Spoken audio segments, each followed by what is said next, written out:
What is the meaning of proud? پہلے یہ سمجھ لیں. تکبر کہتے ہیں کہ بندہ اپنے آپ کو دوسرے پر فوقیت دے, سپیریئر سمجھے, یہ مجھ سے کم ہے, میں اس سے زیادہ ہوں. اب غور یہ کرنا ہے کہ ہم اپنے آپ کو لوگوں سے سپیریئر کہاں کہاں سمجھتے ہیں. ایک مثال یہ ہے کہ بندہ کہتا ہے جب میں جاؤں تو لوگ کھڑے ہو جائیں, اور کھڑے نہ ہوں تو اس کو برا فیل ہو کہ یار میں گیا کوئی کھڑا ہی نہیں ہوا. اس کا مطلب کیا ہے؟ اپنے دل سے پوچھئے نا. آپ یہ سمجھتے ہیں کہ میں ان سے بہتر ہوں, ان کو کھڑا ہونا چاہیے تھا. ایک بار نبی پاک, اب میں اس کی بات کرتا ہوں جس کا کلمہ پڑا ہے, جو عرش کے مہمان ہیں, جن کے سبب کائنات بنی ہے. نبی پاک ایک بار اپنے کمرے سے باہر آئے تو ایک اعرابی گاؤں کا رہنے والا نبی پاک کے روب نبوت, جلال نبوت کو دیکھا تو تھر تھر کانپنے لگا.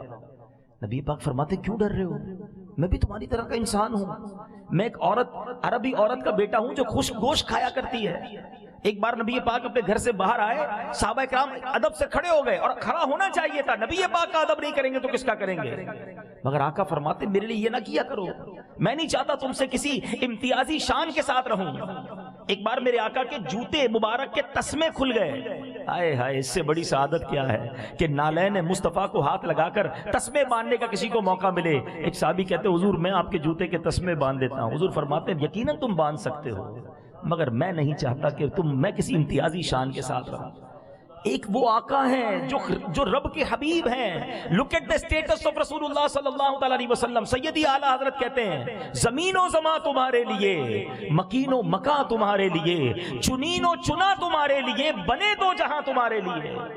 پیارے آقا reason of the all creation ہے, مگر ان کا حال یہ ہے اور ہم لوگوں کا حال یہ ہے کہ تھوڑا سا نام ہو جائے, تھوڑے سے پیسے مل جائیں, تھوڑا سا اقتدار مل جائے تو پیری زمین پہ نہیں رہتے. دوسری مثال, اب اگر کوئی شخص یہ دیکھتا ہے کہ میں کہیں جاؤں نا تو لوگ مجھے سلام کریں, میں سلام میں پہل نہ کروں, یہ تکبر کی نشانی ہے. اگر آپ کے دل میں ایسا, پلیز. اچھا یہاں ایک بات میں بڑی, شیطان اتنا مردود ہے ہی مردود, شیطانی کی بات ہو رہی ہے کہ میں جو یہ بیان کر رہا ہوں نا, شیطان ایسے موقع پہ پتہ کیا کرتا ہے, ہمیں کوئی اور بندہ یاد دلا رہا ہوگا, ہاں یہ مولانا صاحب ٹھیک کہہ رہے ہیں, وہ بندہ ایسے ہی کرتا ہے. کسی اور کا نہیں سوچنا ہے. جتنے بھائی مجھے سن رہے ہیں, جتنی بہنیں مجھے سن رہی ہیں, خدا را اپنے آپ سے بات کرو. میں اپنے آپ سے بات کروں, آپ اپنے آپ سے بات کریں کہ میرے ساتھ ایسا ہے کہ نہیں. کسی کے پاس کیا اس کی اور رب وہ جانے, رب جانے نا. میں کسی کے دل کو کیسے چیک کر سکتا ہوں کہ اس کی کیا نیت ہے؟ میں اپنی بات کروں کہ جب میں کہیں جاتا ہوں تو مجھے میرا دل ہوتا ہے لوگ سلام کریں, میں سلام میں پہل نہ کروں. یہ تکبر کی نشانی ہے. اب یہ انداز تو ہمارا ہے.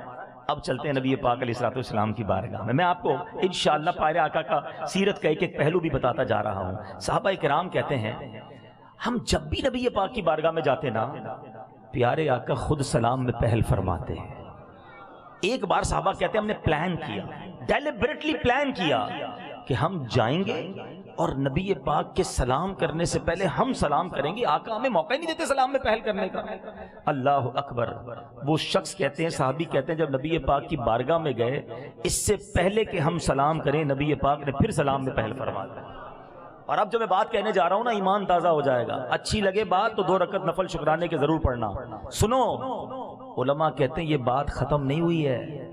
آج بھی روضہ رسول پر جب کوئی غلام جاتا ہے, کوئی امتی جاتا ہے, اس سے پہلے کہ وہ سلام عرض کرے, نبیوں کے آقا جناب رحمت للعالمین کی عادت کریمہ ہے اپنے امتی کو سلام میں آپ ہی پہل فرماتے ہیں. تیری عاجزی پہ لاکھوں, تیری سادگی پہ لاکھوں, ہو سلام عاجزانہ مدنی مدینے والے. کبھی جو کی موٹی روٹی تو کبھی کھجور پانی, تیرا ایسا سادہ کھانا مدنی مدینے والے. ارے آقا سلام میں پہل کریں اور غلام کہے کہ میں سلام کروں, لوگ مجھے سلام کریں. اپنے دل سے پوچھو کہیں تمہارے دل میں تو یہ تکبر نہیں آ گیا؟ سبحان اللہ. علماء نے تکبر کا علاج بھی یہ بیان کیا. اگر کوئی شخص یہ چاہتا ہے کہ دل سے تکبر دور ہو جائے, جس کو جانتا ہے جس کو نہیں جانتا سب کو سلام میں پہل کرے, اللہ دل سے تکبر کو پاک کر دے گا. صلو علی الحبیب صلی اللہ تعالی علی محمد. مجھے اپنی اور ساری دنیا کے لوگوں کی اصلاح کی کوشش کرنی ہے.